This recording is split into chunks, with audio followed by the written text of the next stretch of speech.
In this Elden Ring guide, we'll be getting the Sage Robe armor set right at the start of the game without killing anything. The Sage Robes are a lightweight armor set with a good balance between physical and magical defense, but mainly it just looks like you're in a cult, and as the item description reads, have been shunned from the village. Later in the video, we'll also look at the stats and we'll do a side-by-side comparison with the Sage's hood and the Astrologer armor. So to obtain the Sage Robes at the start of the game, this is what you need to do. Now you can get this armor set at the very start of the game from the first step resting spot of Grace where you begin. You're going to want to come all the way north to the Gatefront Ruins. From the Gatefront Ruins, you're going to want to come west down this pathway just here, all the way to the north, and you'll find another resting spot just here. So we're going to put a waypoint there, and then just to the north of that, you're going to come underneath this huge bridge.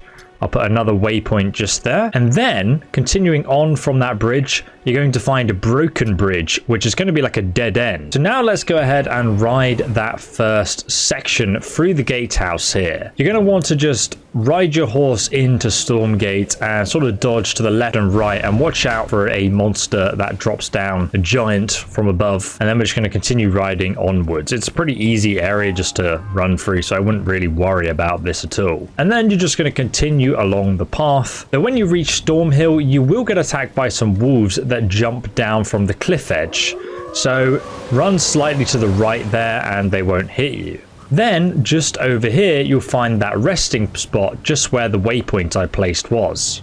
And now from that resting spot, we're just going to carry on heading north underneath that giant bridge that I showed you on the map. And we've already got our waypoint number 2 located just over there.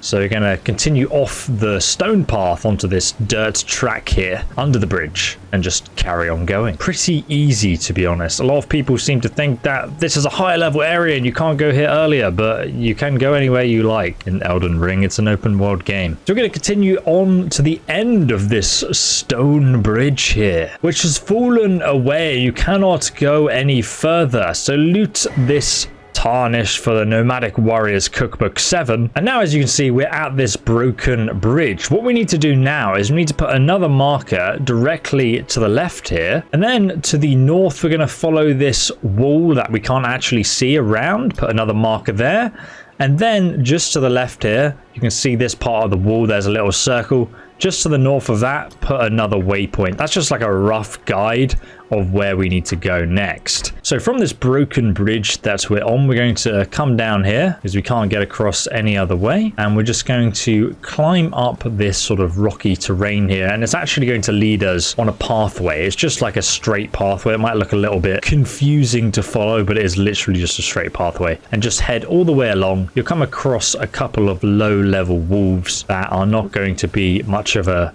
match for you, Battle Brother. You can just run past them though if you are afraid, and I will not begrudge you if you are. And if you guys enjoy these step-by-step walkthroughs on where to get all the armor sets, spells and weapons, do drop a like on the video and subscribe for more content like it. Keep following it around, following the cliff edge all the way, and eventually you'll get to the lakes. And you can see right where I placed that third waypoint, this is where the area of Grace is, and you'll just come across it if you carry on following that path. Now, if I take another look on my map, you can see just over here to the north the fog has been uncovered, and you can actually go over here and get the map fragment for this area, but you don't have to. So from the resting spot of Grace, we're going to head directly north, and just off the cliff here, what you'll notice if you look off the edge is there's these stone gravestone tablets. So what we can actually do is just sort of jump off and then press the A button, and you can land on them like this. You can see I died there previously, and then we're just going to hop off this one, not even jump, and just land on it. And then we want to use the sprint button and double jump over here to get to this one, and then we can do the same thing down here to get to this one, and then we can just drop off the edge here, and we're now on the ground floor. Now we need to do this again because there's some more stone tablets here to get down to the bottom. In fact, if you look downwards, you'll actually see some jellyfish to the west there, and we want to head towards those jellyfish. But firstly, obviously, we've got to get down off the top. So go ahead and jump. Obviously, if you're looking at the cliff, you'll run into the wall, so it can be a bit easier to stop yourself from taking any damage. But we're just going to use these gravestones to get all the way to the bottom here. So now what we're going to do is we're going to head down here, and you'll see there's kind of like a slope just here that we can use to actually walk down. And now we're at the bottom of this lake, and you can see the jellyfish are just over here. We're going to go ahead and ride on inside, ignore the jellyfish, and just come to where this little brazier is, which marks the entrance. Here you have to dismount, but don't worry, there's like a resting spot just at the bottom here.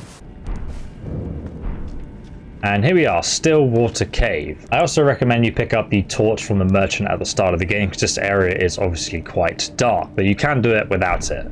So from the resting spot, that is basically our checkpoint if we die.